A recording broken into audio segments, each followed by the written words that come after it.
All right. Hi, everybody. It is now time for another episode of Espresso with the Experts.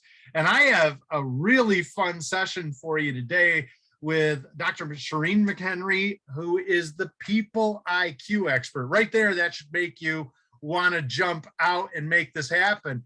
Sherene, say hi. Say hi to everybody.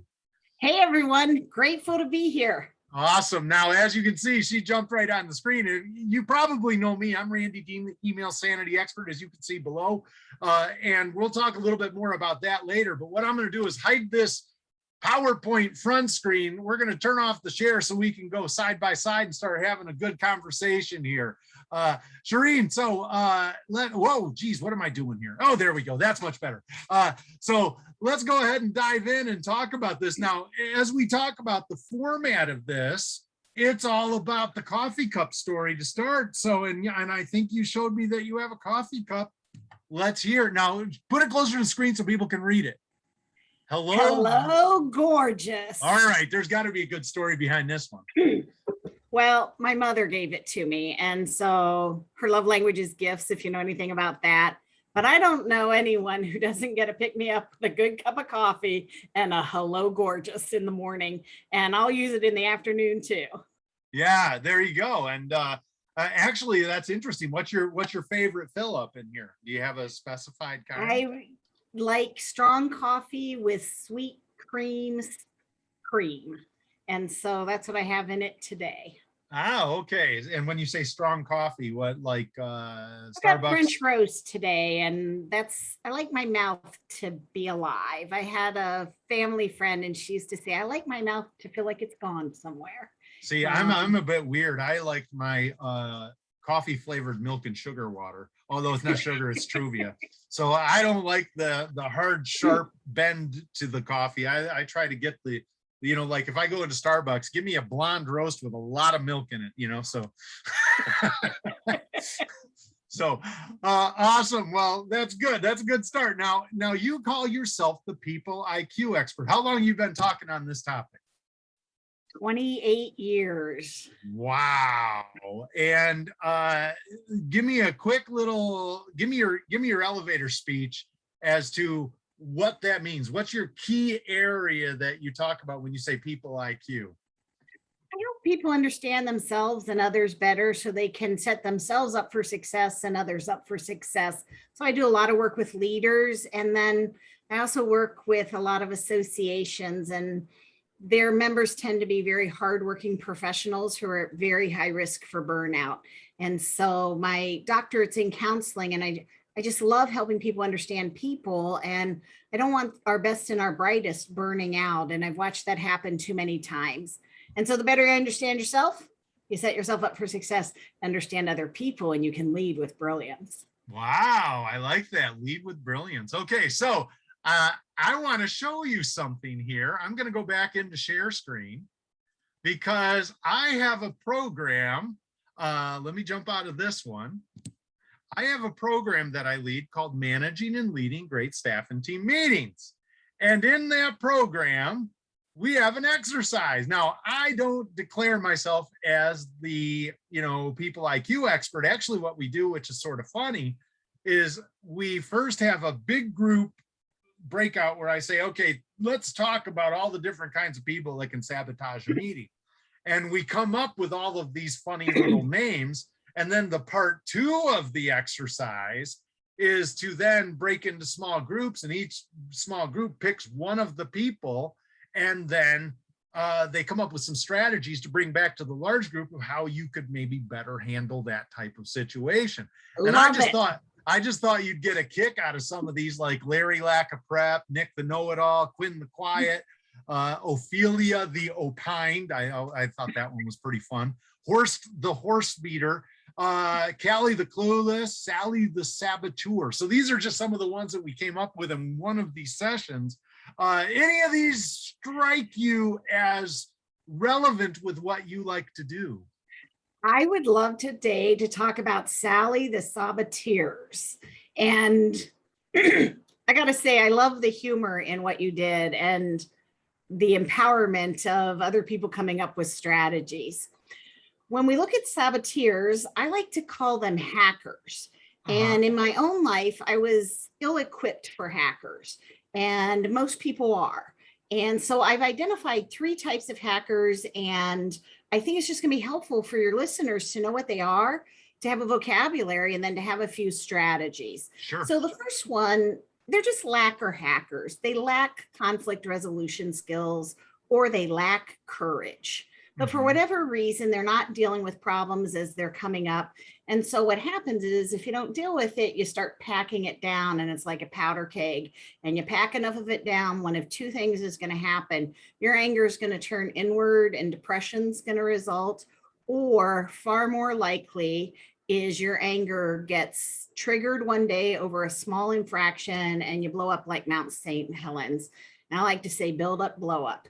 And so you can be nice 997 times, but on the 996th time, you're going to come out and it's going to be so disproportionate that people are going to discount you. And if you're doing it in the workforce, you're going to be part of the problem and part of what creates a psychologically unsafe workplace, which means productivity is going to be down, creativity is going to be down. People are going to be spending their energy self-protecting or trying to figure out what just happened, or they are going to just keep their mouths quiet because nobody wants shamed, nobody wants silenced, nobody wants ridiculed. And that's the real danger of not dealing with these hackers. Yeah, So, and now coming back to that, hearing about this person, I hate to say it, I could even potentially see if they have the wrong profile, they might be of physical danger to their coworkers if they're suppressing, and then one day they explode. And even if they're not physically dangerous, all it takes is that one time, like you said, you're there 997 times, you're good, 998, you blow up. They're only going to remember 998, and it might be a career ender, I would think too. Is that fair? Yeah. Interesting that you say that. I was working with a Fortune 500 company here in Lansing, and a really nice guy blew up one day at somebody. Leadership was good. They called him in and they said, if you ever do that again, you will no longer work here. So leadership said, that's not how we're going to behave, which protects everybody else. But it didn't really leave him with an alternative behavior. And he came down to me after I had spoken and told me this story. And I was able to say to him, and I meant it with sincerity, I love that you're a warrior and you did what you felt was right and that you were fighting for your company. And you need some conflict resolution skills. And he's like, that's exactly what my wife's been telling me. I thought, oh boy, the sicko always knows, don't they? Yes. And so I just strongly suggested he go work with someone on conflict resolution skills. They brought me back like about a year later to do another presentation for them. And he's like, do you remember me? And I'm like, I do. How are you doing? He said, I went and I learned conflict resolution skills and my whole life is better. Yeah. And I said to him, congratulations. So many people think about doing stuff, but don't act on it. You had the information. It was a tough life lesson and you took action. Yeah. Kudos. Those are the people I want around me and on my team. Not perfect people, but people who learn. And when they mess up, they fess up, they make it right. And then they figure out what they're going to do differently so it doesn't happen again in the future. Yeah, you learn more from when you get beat up than from when you win easily, for sure. No doubt about it. Yeah. So as scary as the lacker hacker can be, and they can be physically intimidating. I had a colleague do this to me and his chest got about 6 inches bigger. I had never seen that before. He came across the table, was yelling at me. And what I didn't know was when a new department chair came in and he did this behavior again, that man called him into his office and said, if you ever do that again, I'll call campus police. So this was back when I was a faculty member, but I didn't know that the department chair had protected me. All I knew was that this man was terrifying. Yeah. And it was a really big bully way of saying, don't cross me because I will eviscerate you. And everybody else, when this guy would get mad, everybody walked on eggshells around him. But one of my strength finders is do the right thing. And so I'm going to say the right thing, even if it has a personal cost, because I believe I'm doing the right thing. And so I would just trigger him. And it was bad. So Yeah, but it does sounds like it was more his issue than yours, and what you sort of went through there might have actually helped improve the overall department functionality. well, he became my boss, Randy, and Wow. and he was still that same lacquer hacker. And then he passively aggressively got mad at something that I did, and he sent me a letter of reprimand. Because by this time I had said to him, if you take me on in public again, I'm taking you on back. And I'm not going to do a courtesy of a closed door because it's not safe. At which point he yelled at me, I wasn't safe, get out of my office. So he knew that I wasn't going to engage with him. So he sends me a letter. I'm like, oh, that doesn't work for me. And so I called up the dean, which is what I train people to do, is when there are these bullies, you need a higher power to work with people who are that dysfunctional. And so I called the dean. I'm like, I'd like a meeting with you and the department chair. He's like, fine, no problem. And we went in, and this guy who was like a lion in the Coliseum, who hadn't been fed for a month, he acted like a pussycat in front of his boss, because there was no way he was going to do that behavior in front of somebody that he respected and answered to. And because we had a mitigating, powerful third party, he and I were able to create a solution and to create a relationship that worked. And when he retired about 8 years later, I cried, not tears of joy, but of sorrow. I had grown, because he had quit the blowing up hacker behavior. I'd grown to appreciate him, admire him, and even respect him. So I was losing a colleague, I was losing a friend, and I was losing an ally in a department that was not the most functional in the world, and allies were pretty precious. Yeah, and it's interesting how, by going through this area of conflict, you were able to get to a place that was much more constructive. And I remember when very early in my career, I remember I was in a situation in one of my jobs right out of undergrad, where there was a high level, sort of direct conflict between two really intelligent and highly powerful people in the organization I was in. They never got cross and nasty with each other, but they just had a really strong difference of opinion about how to do something moving forward. And I just happened to be as part of the meeting, but young guy and my boss, she's in the room watching what was going on, watching how I was responding to this. She actually had the foresight to pull me off to the side. And she goes, did you see what just happened there? And I went, yeah, wow, boy, big difference of opinion. She goes, two things I want you to see. One, they didn't get nasty or personal. They kept it very professional, but they advocated strongly for where they were at. I go, yes. She goes, the conflict, though, when they finally worked through it, both of them got us to a better place. And then she said, I just want you to realize this, because you probably haven't seen that in a professional workplace setting before. Not all conflict is bad.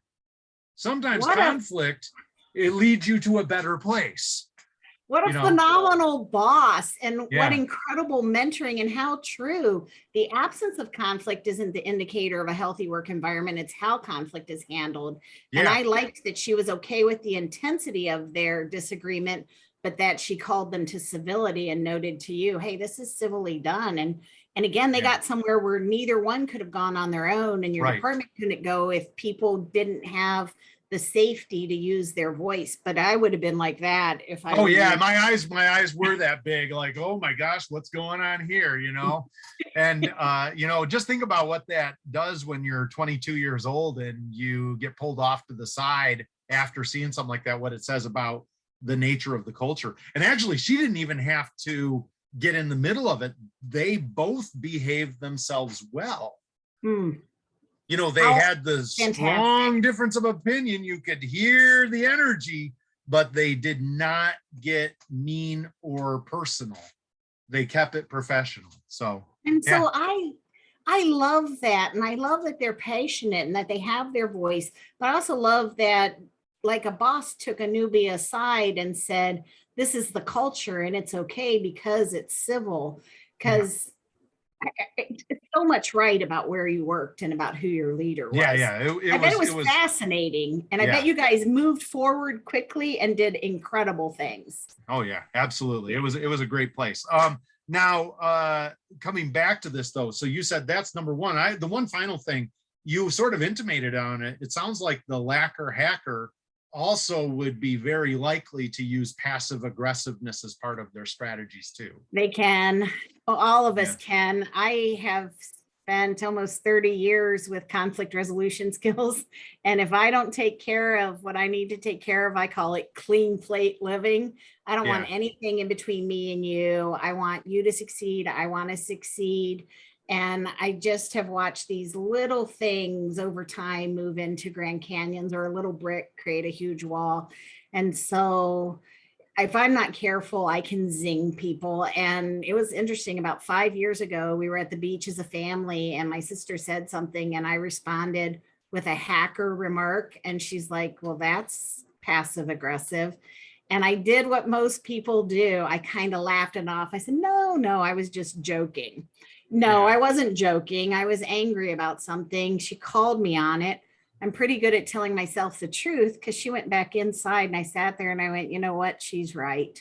And Yeah. so I did my mantra: mess up, fess up, make it right, move on. And I said, you're right. I did that. I'm sorry. Here's what I'd like for us to talk about. And we were able to work through it. So every single one of us can do a passive aggressive jab. And if anybody ever says to you, I'm just joking, no, they're not joking. There is a thread of truth. It was designed to wound, silence, or shame. And it's a very vicious tool to use. And so I was really grateful that my sister called me on that. And we just, there's really no place for those passive aggressive remarks. And if anybody ever says again, oh, I was just joking, I don't say it, but here's what I'd love for you to think. No, you weren't. What you need is conflict resolution skills, because what they always tell you is you need to develop a sense of humor. No, I have a really good sense of humor and I know what hurts when it's said. Yeah. We're pretty good at reading voice tone and Yeah. knowing intent, but we can't often put it into words. And if Right. it flies in under our radar, we're so shocked that we sometimes have to go away and process it. So Yeah. What was it I read once? It says they won't remember exactly what you said.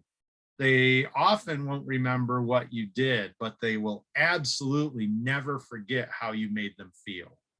yeah, You know? unless you say I'm sorry. Yeah. And And, you and say that's it why with I love that. I sincerity. love that phrase that you said a couple times: mess up, fess up, and then make it right. I Yeah, mean, move on. that's a really good. And then the final one is move on.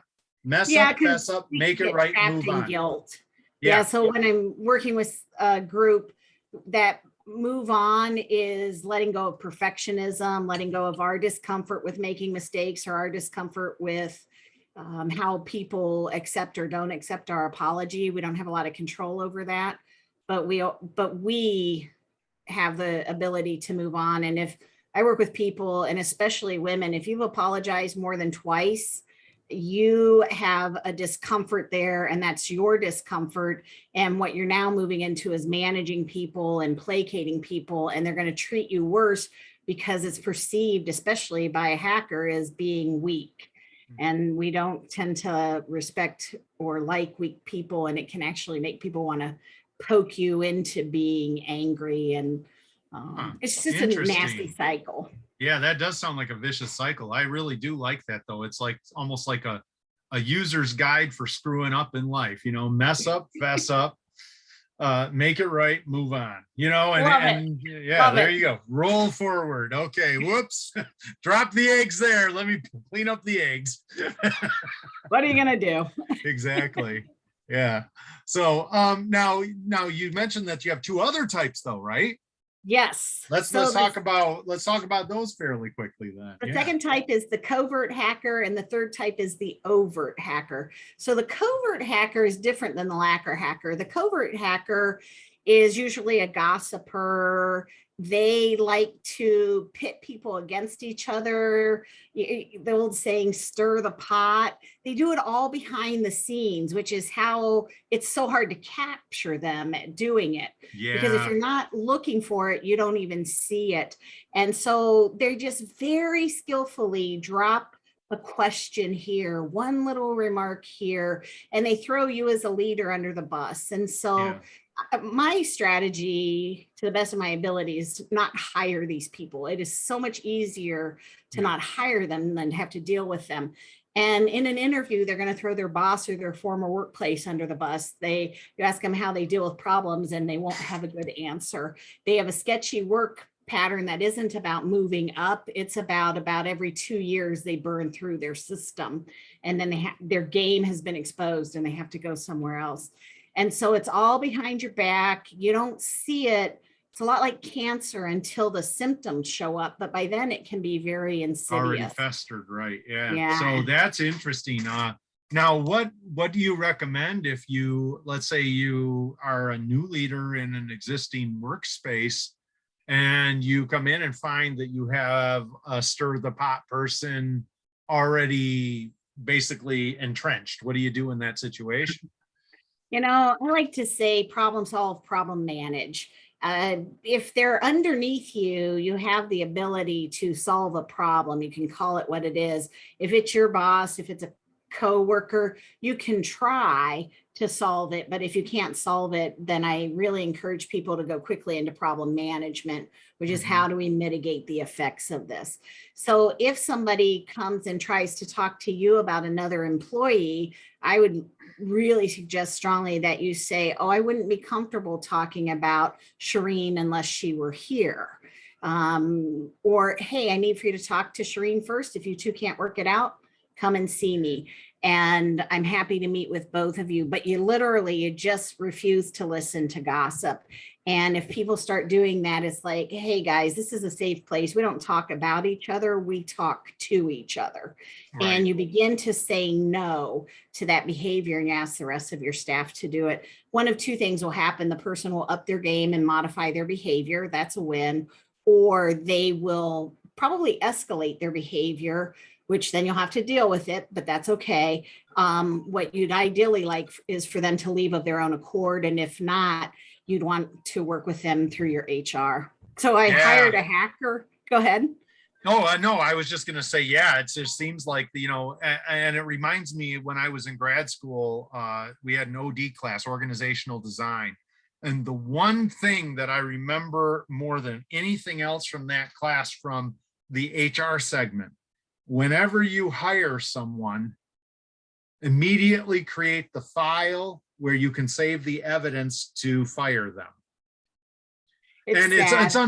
It's unfortunate that you have to do that, but in certain circumstances, they're probably the best thing for the organization, for the group, for the team, is to take that person that is basically undermining the entire performance by their behaviors and finding a way to get them out of the team, so I think, that's where evidence matters, yeah. It does. And so again, I'll try and talk to somebody twice. Maya Angelou says, when people tell you who they are, believe them the first time. Yeah. So if something happens once and I talk to you about it, I'm going to give you a pass on the first one and assume that you didn't understand or there was something going on. But once you know, if you choose to do it again, you've told me who you are. Right. I'm going to choose to believe you. And after the second time, then it's going to be, what do we need to do differently?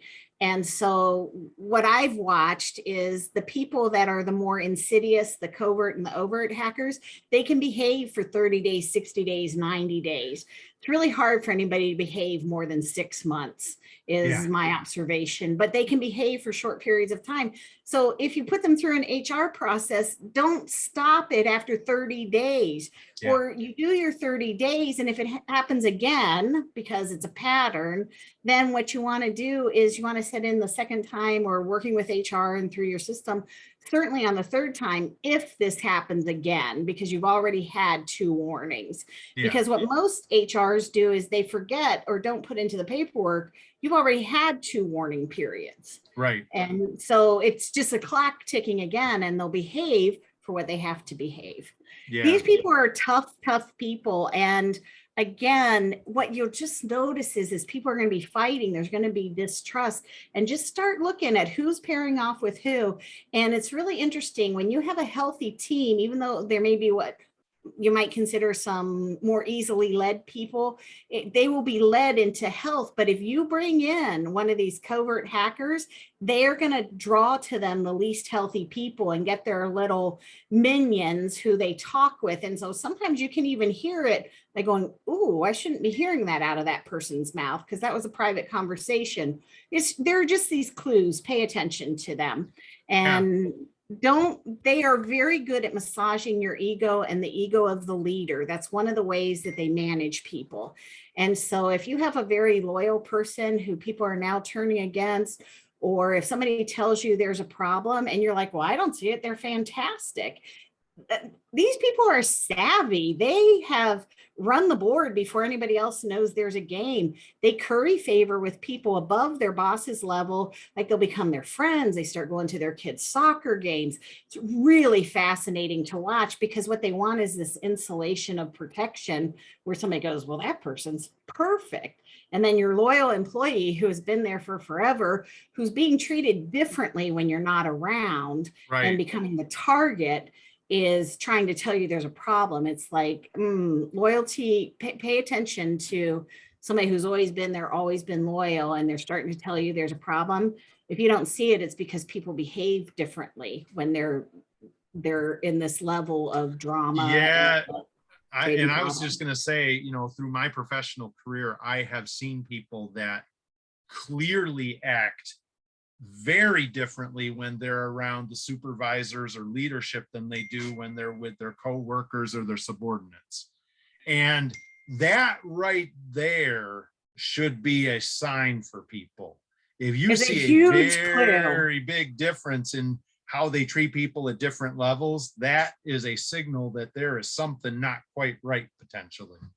Yeah. You know, it takes me back to when I was in grad school and the assistant directorship for our department was coming up, and there was a covert hacker there, and he would make snide remarks about other coworkers. So maybe he was a covert.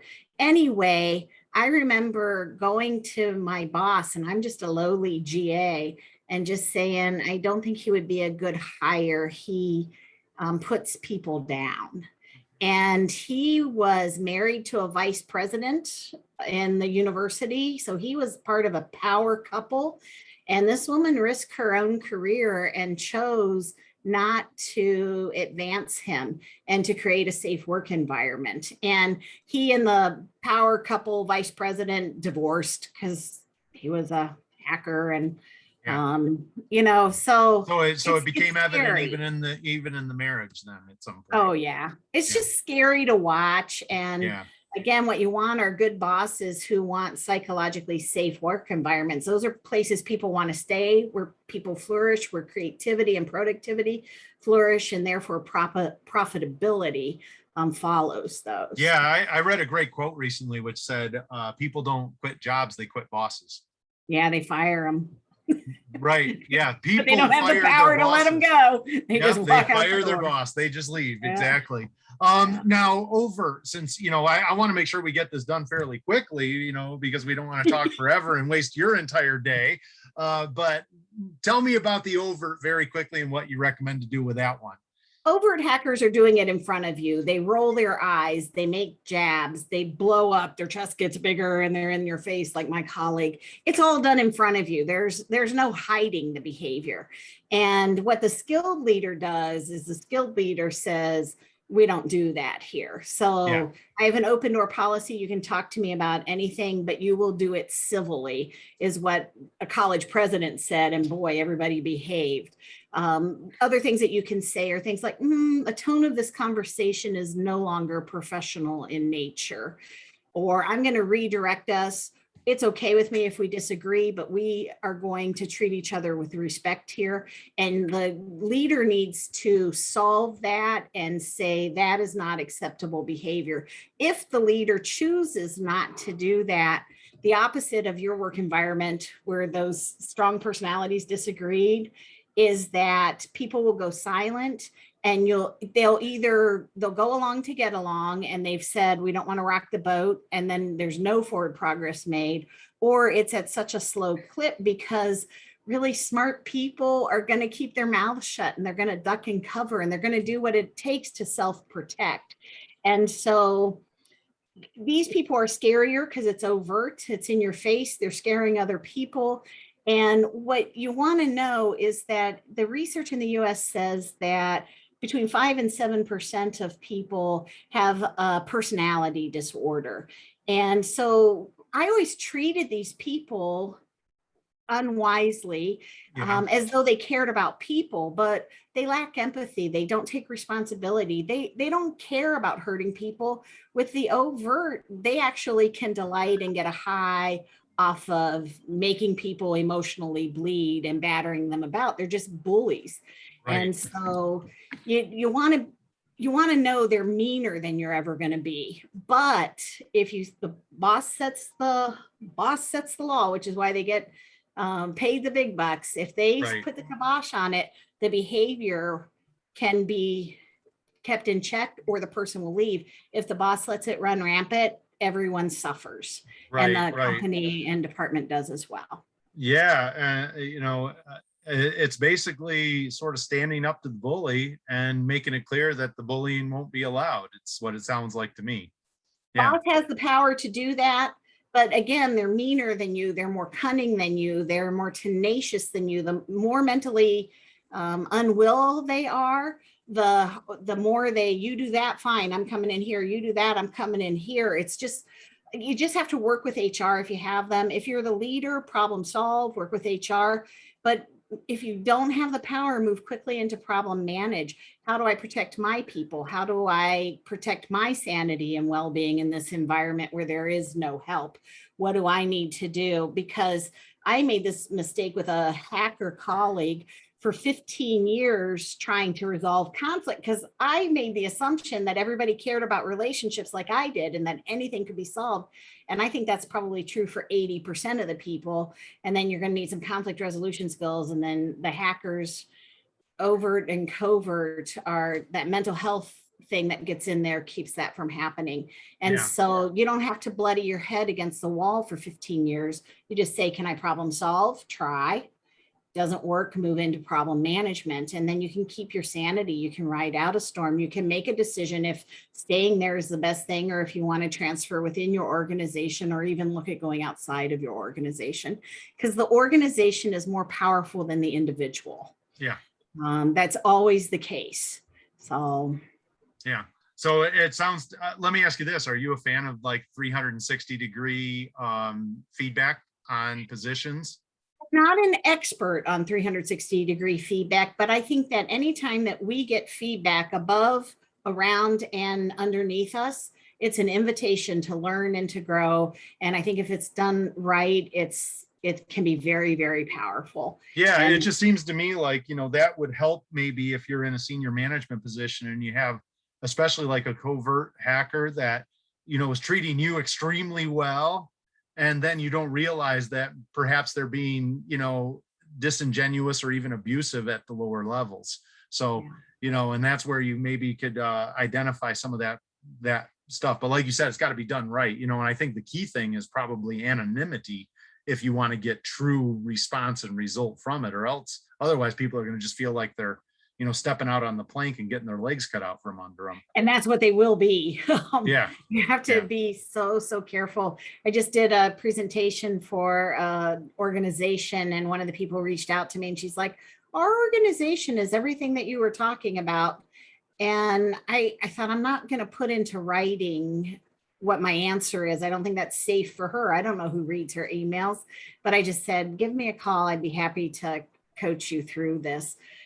I just think you have to be so careful, and work should be fun. We should be able to flourish. We should be safe. You have a legal right to a non-hostile work environment. And if that gets provided for you is kind of up for questioning, but I just wish that there weren't hackers, but there are. And I would love for your listeners now to have a vocabulary and to go, lacquer, hacker, covert, overt. Okay.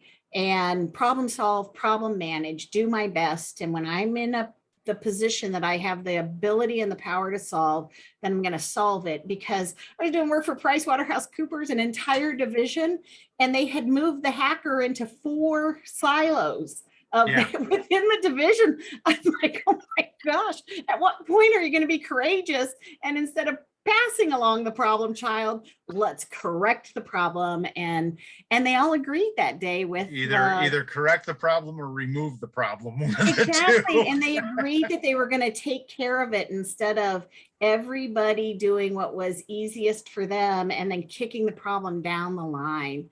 Yeah. And I was really proud of them that day. But, you know, you just start going, these are well-educated, powerful people who make huge decisions and impact the world, and they're terrified to take care of the hackers. And so if hackers scare you, get somebody to work with you and get somebody to tell you, coach you through it and how to do it. Otherwise, they're just, the bully ones are too big and too powerful to take care of on your own. And again, here are the benefits: short-term pain. I don't like conflict resolution to this day. It makes me sick on my stomach, and I'll do it because I like the results. So you either pay up front or you pay long-term. Take your pick. You're paying a price. Yeah. But the long-term could destroy teams, could destroy relationships, could destroy productivity, could destroy organizations. And I want to go long-term seems like not a good option. It's not a good option. And I'm going to go one step further. It destroys health and mental well-being. Oh, yeah, that's a good point. You know, when people are on the receiving end of this, especially hardworking people that they can't even, if I have a vocabulary and some strategies, I can begin to navigate something. But without a vocabulary and without strategies, it just whirls around in my head. What is going on? What just happened here? What do I want to try next? And so again, I read something the other day about what happens if you're in a situation that is consistently and never ending no win. You get to a phase called learned helplessness. Yeah. And it's a devastating place to be in either your career or in your personal life. And so it sounds to me like you've given some strategies here today that maybe could help some people avoid that trap. Yeah. And I'm back to, you don't have to go alone, get a coach. If it's an organization thing, bring somebody like me in to set out a new playbook for the whole organization. The system is really powerful. You bring one person in with changes, it's hard. You lay it out for everyone. It's so much easier to change an organization, but you don't have to do it alone. Get a coach, work with somebody. There are, again, videos like this, there are books. You just don't have to do it alone, but you need to be armed and you need to know these people exist and you need some strategies. Otherwise, they're eating you for lunch and they're not even going to say thank you very much. They're just going to move on and have you for a snack again later. This sounds like a perfect time to segue into, because you just said, you know, hire somebody like me to help you out. Let's go to the share screen again, because look what else I did here. Hold on. Let me jump back to the PowerPoint. I put in slide 2. Here's how you can get a hold of Sherene. Love it. Yeah, let's put this big screen so they can see that a little bit better. Anything you want to add to this? No, that you can, I guess the other thing, if you like to digest good information, pick me up about personal and professional life, you can find me on Facebook or Instagram or LinkedIn. My joy is helping people, again, healthier relationships, greater success in and out of the workplace. And I just like good information being out there and helping people. So feel free to I was going to say, I do follow you on LinkedIn. And I love some of the content that you're posting out there. Thank you. Yeah. Thank you so much. That if you're active on LinkedIn, that's a good place to get informed better of some of Sherene's work and areas of interest. So keep that one in mind too. Thank you so much. Yeah, add that to the list. All right. So I think we can wrap this up. Any final thoughts? This was so fun. I love having fascinating conversations. What a privilege to be on your show and to get to share time with your listeners. Thank you for the gift of this. I'll be grinning for days. This was fun. That's great. Okay, so, and to close this up, obviously, let me put my picture over my picture. I am Randy Dean, the email sanity expert. This is going to be posted, obviously, on my new podcast series on my YouTube channel called Espresso with the Experts. So watch for this and more coming in the future. If you like the video, please consider giving it a like, maybe subscribe to the channel. And if you'd like to get a whole series of bonus productivity PDFs on time management, email management, Outlook usage, smartphone tablet usage, Google Workspace, Gmail usage, and how to reduce your distractions, send me an email, randy@randalldean.com, put YouTube PDF in the subject line, and I'll send you a whole bunch of personal self-study stuff. And with that, I would like to say thank you one more time to Sherene. Sherene, you can say goodbye one more time too. Jump in, say goodbye. Thanks so much. I love being here. Good luck, y'all. You can do these. You can work with these hackers. You got awesome. this. Yeah. Take the hackers on. And with that, we're going to say thank you for your time today. Have a great rest of your day.